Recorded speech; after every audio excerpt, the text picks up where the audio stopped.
इस साल आपने डिसाइड किया आपको क्लैट प्रिपरेशन करनी है। ये सिर्फ आपका डिसीजन नहीं है, आपके पेरेंट्स का भी डिसीजन है। आपके सपने के पीछे वो भी कहीं ना कहीं खड़े हैं। कल से पढ़ते हैं, आज मन नहीं कर रहा है क्रिकेट देख लेता हूं। दोस्तों, ये जो अप्रोच है ना, ये आपका क्लैट एग्जाम निकालने नहीं देगा।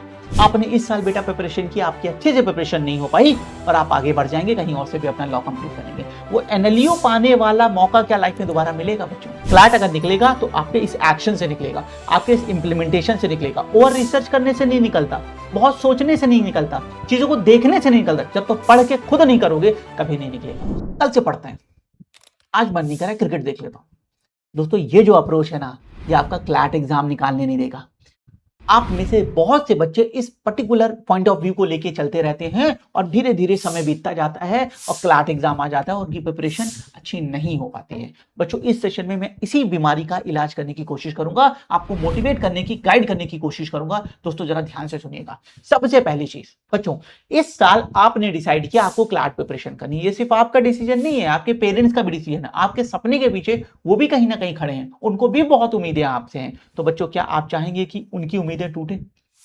और लाइफ में बच्चों कई बार हम लोग बहुत ही ज्यादा इररिलेवेंट चीजों को बहुत वैल्यू कर देते हैं। जो इररिलेवेंट चीजें होती हैं उनको बहुत वैल्यू करते हैं, उनको बहुत इंपॉर्टेंस देते हैं। और जो हमारे लिए सबसे इंपॉर्टेंट है, हमारी कोर वैल्यूज हैं, उनको हम इग्नोर करते रहते हैं, उनको कभी अच्छी वैल्यू ही नहीं देते हैं। हम ह्यूमंस ऐसा करते हैं बच्चों। पर एक बात याद रखिए बच्चों, जो ना पढ़ने का अप्रोच है, कल से पढ़ूंगा ये अप्रोच है, टालने का अप्रोच है, ये कभी आपको आगे नहीं निकलने देगा। आप याद रखिएगा, हमेशा आप पीछे रह जाएंगे। मैं ऐसा नहीं है कि जो बच्चा एनएलयू से नहीं बेटा अपना ग्रेजुएशन लॉ करेगा, क्या उसके वो बच्चा लॉ प्रैक्टिस नहीं कर सकता? क्या वो आगे सक्सेसफुल लॉयर नहीं बन सकता? ऐसा बिल्कुल नहीं है, ऐसा बिल्कुल नहीं है, बिल्कुल कर सकता है। पर जब लाइफ में आपको अपॉर्चुनिटी मिली है कुछ अच्छा पाने की, कुछ बहुत बड़ा टैग आप अपने साथ लगा सकते हैं जो हमेशा आपके साथ रहेगा, एक रिस्पेक्ट मिलती है बेटा, उससे लोगों का आपके ऊपर कॉन्फिडेंस बढ़ता है बच्चों। तो क्यों हम उस चीज को अपने से दूर करें, सिर्फ इसलिए कि आज मन नहीं कर रहा आज हम सोशल मीडिया देख लें, आज मन नहीं कर रहा आज हम मैच देख लें, आज मन नहीं कर रहा आज हम गेम खेल लें? नहीं। और मेरा अगला आपसे सिर्फ यही क्वेश्चन है बच्चों, क्या लाइफ में ये चीजें करने के, अब बस सिंपल क्वेश्चन है मेरा, क्या लाइफ में आप आगे चल के गेम नहीं खेल पाएंगे, वीडियो कॉल पे बात नहीं कर पाएंगे, दोस्तों से बात नहीं कर पाएंगे, घूम नहीं कर पाएंगे, मूवीज नहीं देख पाएंगे, इंस्टाग्राम रील नहीं देख पाएंगे? अगर इनमें से किसी एक का जवाब हाँ है तो आप प्रिपरेशन से ज्यादा उनको इंपॉर्टेंस दीजिएगा। पर अगर इनका जवाब ना है, जो कि है बच्चों, तो आप सोचिए क्या आप दोबारा कभी एनएलयू पा सकते हैं? आपने इस साल बेटा प्रिपरेशन की, आपकी अच्छे से प्रिपरेशन नहीं हो पाई और आप आगे बढ़ जाएंगे, कहीं और से भी अपना लॉ कंप्लीट कर लेंगे। वो एनएलयू पाने वाला मौका क्या लाइफ में दोबारा मिलेगा बच्चों? नहीं मिलेगा, बहुतों को नहीं मिलेगा, नहीं मिलेगा बच्चों।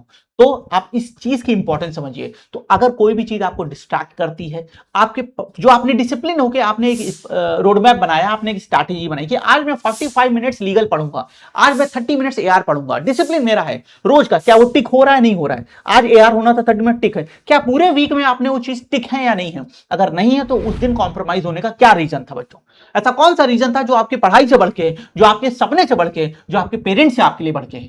जरा उस चीज की वैल्यू देखिएगा। वही मैंने कहा, हम बहुत अननेसेसरी चीजों को बहुत वैल्यू दे देते हैं और हमारे लिए जो बहुत इंपॉर्टेंट होता है बेटा, हम उस चीजों को इग्नोर करते चले जाते हैं। मैं बस आपसे एक चीज कहना चाहता हूं दोस्तों, लाइफ में दोबारा सारी चीजों का मौका तो मिलेगा, पर ये सपना जो आपका है ड्रीम एनएलयू जाने का, वो कभी नहीं मिलेगा। तो बिल्कुल भी कॉम्प्रोमाइज नहीं होना चाहिए। अब कई बच्चों के मन में आता है, सर क्या जरूरी है, हमने हार्डवर्क की, हमें सिलेक्शन मिल जाएगा? नहीं मिलेगा बच्चों। हार्ड वर्क करने के बाद भी सिलेक्शन नहीं मिले इसकी पॉसिबिलिटी है, पर अगर सिलेक्शन मिलेगा तो वो सिर्फ हार्ड वर्क से मिलेगा, ये भी जान लीजिए। क्या बैठ के सोचने से, देखने से, फील करने से क्लैट निकलता है? नहीं निकलता है। क्लैट कैसे निकलता है? हार्ड वर्क से निकलता है, स्मार्ट स्ट्रैटेजी को फॉलो करने से, स्मार्ट तरीके से पढ़ने से निकलता है। हमारे पास बहुत लिमिटेड टाइम है। स्कूल गोइंग बच्चे तो मैं बोलता हूं आप 3 आवर्स से ज्यादा मत दो बच्चों, हमारे पास टाइम बहुत लिमिटेड है। उस टाइम को बेस्ट यूटिलाइज करने से क्लैट निकलता है। तो निकलेगा तो सिर्फ हार्डवर्क से निकलेगा, डिसिप्लिन से निकलेगा, याद रखिएगा। और बच्चों, बहुत ज्यादा किसी पे आपको डिपेंड नहीं होना कि सर हम ये चीज देख रहे हैं, वो देख रहे हैं, नहीं। आपको चीजें पता है, आप आगे बढ़िए और अपना एक रोड मैप बना के पढ़िए। मैं डिसिप्लिन की इंपॉर्टेंस बहुत ज्यादा है बच्चों। आप डिसाइड करें, सर मुझे रोज 30 मिनट्स ये सब्जेक्ट पढ़ना है और वो रोज टिक होना चाहिए। आज से लेके क्लैट पेपर के बीच में एक दिन भी ऐसा नहीं आना चाहिए जिस दिन कॉम्प्रोमाइज हो जाए। हाँ, कभी कभी चीजें रहती हैं लाइफ में, बहुत सी चीजें ऐसी आ जाती हैं, तो उसके लिए आप एक अपना वीकेंड का स्वीप ऑप्शन रख लें कि सर वेंसडे को किसी रीजन से हमें शादी में फैमिली के साथ जाना था, हम नहीं जा पाए। पहली बात तो कोशिश करिए इस साल आप इन चीजों से बचें। बच्चों ऐसा नहीं कि चीजें आगे रुक जाएंगी, पर ये चीज बहुत इंपॉर्टेंट है। बट आप अगर किसी रीजन से ऐसा नहीं कर पाए तो आप जो वीक डेज, जो आपके हॉलीडेज वाला टाइम है, छुट्टियों वाला टाइम है संडे, उस दिन आप इसे यूटिलाइज करेंगे। पर इसके साथ साथ अपने माइंड को फ्रेश करने के लिए भी कुछ चीजें करनी है। कोई आपकी हॉबी एक्टिविटी है, आप दिन में थोड़ी देर उसे करें बेटा, ताकि माइंड फ्रेश है। पर इस साल बस आपका एक ही सपना होना चाहिए, सोते हुए भी और जागते हुए भी आपका क्लैट निकालना है, और वो सिर्फ हार्ड वर्क से आएगा। तो कोई चीज, काफी बच्चों ने बोला सर आज से नहीं कल से पढ़ेंगे, ऐसे रीजन देते हैं, क्यों कल से पढ़ेंगे? अभी इंस्टेंट वो डिसीजन आप लीजिए।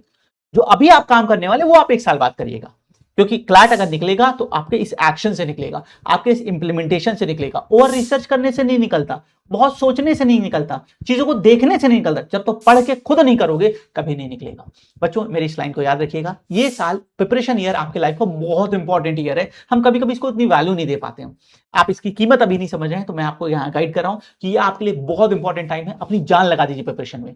तब जब आप पेपर देने रूम में इंटर हो रहे होंगे ना, जब पेपर वाला डे आएगा दिसंबर में फर्स्ट वीक में बेटा, और आप रूम में इंटर हो रहे होंगे, आपको पता है मैंने सब कुछ किया है, पेपर बहुत अनएक्सपेक्टेड आ गया, पेपर बहुत टफ आ गया, पूरा इंडिया के लिए आएगा, लेकिन तुम वो स्ट्रॉन्गेस्ट कैंडिडेट होगे जो सबसे स्ट्रॉन्गेस्ट उसे डिफेंड कर रहे होगे। ये भी आप याद रखिएगा, क्योंकि आपने सब कुछ किया है, आपने सारे मॉक दिए हैं, मॉक में अब एवरेज आपने स्कोर किया है, वेटेज दिया है। क्यों नहीं होगा? और अगर आपका नहीं होगा तो किसका होगा मुझे बता दीजिए।